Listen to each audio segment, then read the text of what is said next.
Discuss the following question in the class then write your own answers. अब आपको जो है ये कुछ ऐसे क्वेश्चंस थे जो क्लास में डिस्कशन के बाद अपने मन से आपको आंसर्स लिखने हैं, तो हम लोग जो है इनको सैंपल्स के तौर पे यूज कर सकते हैं। When he felt the earthquake do you think the Ignatius immediately worried about the tsunami? जब अर्थक्वेक का लगा कि झटका आया है तो इग्नेशियस ने क्या एकदम से सुनामी की चिंता करनी शुरू कर दी? Give a reason for your answer. And which sentence in the text tells you that the Igneous family did not have any time to discuss and plan their course of action after the tsunami struck? कौन सा ऐसा sentence है text में दिया हुआ जिससे ये पता चलता है कि इग्नेशियस की फैमिली जो है उसको इतना टाइम नहीं मिला कि वो डिस्कस कर सके या अपना जो भी सुनामी अगर आ जाती है उसके बाद क्या करना है उसको प्लान आउट कर सके? तो आंसर है when Ignatius' wife woke him up at 6 a.m. because she felt an earthquake. Ignatius की जो वाइफ थी उनको सुबह 6 बजे जो है उन्होंने इग्नेशियस को उठाया क्योंकि उन्हें लगा हल्का भूकंप का झटका आया है। Then Ignatius as a precaution carefully took his television set off its table and put it down on the ground so that it would not fall and break. अब उसके बाद क्या हुआ, इग्नेशियस ने ध्यान से प्रिकॉशन लेते हुए टेलीविजन को नीचे रख दिया ताकि वो एकदम से टेबल से नीचे ना गिर जाए और गिर के उसकी स्क्रीन वगैरह टूट ना जाए। Then due to earthquake his family rushed out of the house but at that time he had no idea of tsunami.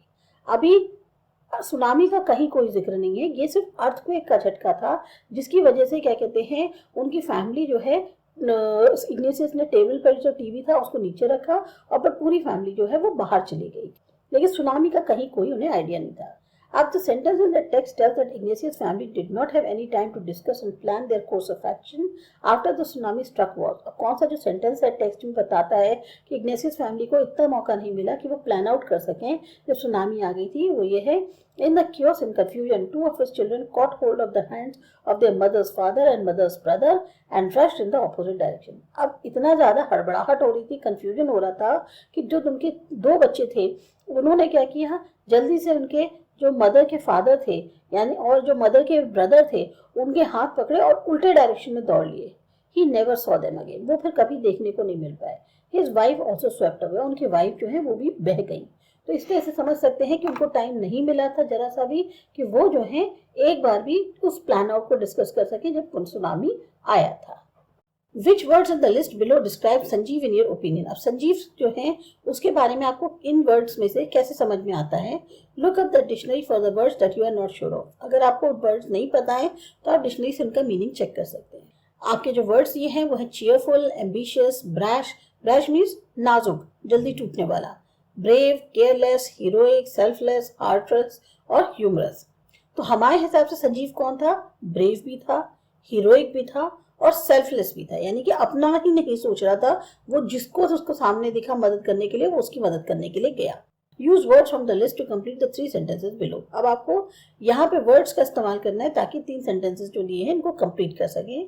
I don't know if Sanjeev was cheerful, ambitious और ह्यूमरस, क्योंकि कहीं पर भी इन चीज़ों का जिक्र नहीं किया गया है, उसके बारे में इतना ज़्यादा नहीं बताया, तो वो खुश मिजाज था, बहुत ज़्यादा एम्बिशियस था या बहुत ज़्यादा ह्यूमरस था कि हंसी मजाक वाला, इस सब के बारे में हमें नहीं पता। I think that he was very brave, heroic and selfless. हाँ, ये तीनों क्वालिटीज उसकी दिखती हैं कि वो ब्रेव भी था, हीरोइक भी था और सेल्फलेस भी था। Sanjeev was not heartless, careless और ब्रैश। अब ये भी नहीं पता कि संजीव हार्टलेस था, केयरलेस था, ब्रैश था। क्यों? इसलिए जब वो दूसरों की मदद करने जा रहा है तो उसको देख के दूसरों को एक लग रहा है ना कि मुझे मदद करनी चाहिए। तो हार्टलेस नहीं, अगर दिल नहीं होगा तो उसके दिल में कैसे दर्द आएगा दूसरों के लिए। फिर केयरलेस, दूसरे कुछ भी कर रहे हो मुझे क्या फर्क पड़ता है, ये चीज भी नहीं है। तीसरा ब्रैश, बहुत ज्यादा नाजुक डेलिकेट सा भी नहीं था। तो इसलिए उसके लिए जो करेक्ट वर्ड्स हैं वो ब्रेव, हीरोइक और सेल्फलेस है। How are Meghna's and Elma stories similar? अब मेघना और एल्मा की स्टोरी जो है एक जैसी क्यों है? Both the 13-year-old Meghna and 10-year-old Alma have similar stories in a way that their parents and other family members were swept away in the waves. दोनों की ही कहानी, चाहे मेघना जो 13 साल की है, एल्मा जो 10 साल की है, उनकी काफी हद तक स्टोरी सिमिलर इसलिए है क्योंकि उनके जो पेरेंट्स थे या उनके जो फैमिली मेंबर्स थे वो सुनामी की लहरों में बह गए थे। Meghna, after 2 days floating in the sea, holding onto a wooden door, was brought to the shore by a wave and was found walking on the seashore in a daze. अब मेघना जो है वो 2 दिन तक समुद्र में तैरती रही। उसने जो लकड़ी का दरवाजा है उसे पकड़ा हुआ था और वो लहरों के सहारे जो है किनारे तक आ गई। और वो जो है जैसे बदहवासी जो समुद्र का किनारा होता है उस पर घूम रही थी। इसमें ये भी बताया गया है कि 11 बार उसके ऊपर से जो हेलीकॉप्टर रेस्क्यू वाले होते हैं वो, या क्या कहते हैं बचाने वाले, वो गुजरा थे, लेकिन उन्होंने जो है इसको नहीं देखा। इसी तरीके से एल्मा जो है उसने भी देखा कि एक लकड़ी का लट्ठा जो है वो बह रहा है, तो वो उस पर चढ़ गई। फिर उसके बाद वो उस पर चढ़ी तो वो बेहोश हो गई। जब उसकी आंख खुली तो वो कमरोटा जो हॉस्पिटल है वहां पर थी। तो वो जो है फिर वहां से पोर्ट ब्लेयर लाई गई। अब वो लड़की इतनी ज्यादा डरी सहमी थी उस हादसे से कि वो किसी से बात करना नहीं चाह रही थी। वो अभी तक जो है बहुत ज्यादा सदमे में थी। तो एक तरह से दोनों की स्टोरी ऐसी है कि दोनों ही जो है बहुत ज्यादा सदमे में थी, ट्रॉमेटाइज थी, और बहुत ज्यादा दोनों की एज भी नहीं थी कि कहा जाए कि वो सदमे को झेल पाए। नेक्स्ट है, what are the different ways in which Tilly's parent could have reacted to her behaviour, what would you have done if you were in their place. कौन से ऐसे तरीके हो सकते हैं कि टिली के पेरेंट्स ने रिएक्ट किया हो जिस तरीके से उसका बिहेवियर था, और आप अगर वहां पर होते तो आप क्या करते, जैसे आप उनकी जगह होते तो क्या करते। तो बहुत सारे ऐसे तरीके हैं in which Tilly's parents could have reacted to her behaviour. If they would have ignored her talks and taken lightly, then the situation might be different. अगर वो चिल्ला भी रही होती है और उसकी बातों पे ज्यादा उसके पेरेंट्स ध्यान नहीं देते, बहुत लाइटली लिया होता, तो सिचुएशन वहां बिल्कुल ही डिफरेंट होती। Not taking her seriously, Tilly's parents could have tried her to calm down, thinking that she had been frightened by something. अगर उसकी बातों को सीरियसली ना लेते तो टिलीज के पेरेंट्स क्या करते, अच्छा शांत हो जाओ शांत हो जाओ, उसे ऐसा लगता कि वो डर रही है, कोई बात हो गई है। As a result, they could have been washed away by the tsunami's waves. नतीजा क्या होता, वो भी लहरों के साथ बह जाते। If I were there in their place, I too would have listened to her and must have realized that the danger was approaching. अगर मैं उनकी जगह होता तो मेरे को भी शायद ऐसा लगता कि हाँ मुझे उसकी बात सुननी चाहिए, कि कहीं ना कहीं कुछ खतरा है जो आने वाला है। As a result, I too would have rushed away from the beach. और नतीजा यही होता कि मैं भी जो है उसकी बात सुन के बीच छोड़कर भाग लेता। If Tilly's award was to be shared, who do you think she should share it with? Her parents or her geography teacher?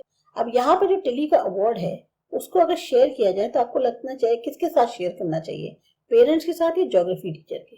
अभी मैंने बहुत से लोगों के इसमें आंसर्स पढ़े थे, उसमें ज्यादातर लोगों ने लिखा ज्योग्राफी टीचर के साथ शेयर करना चाहिए।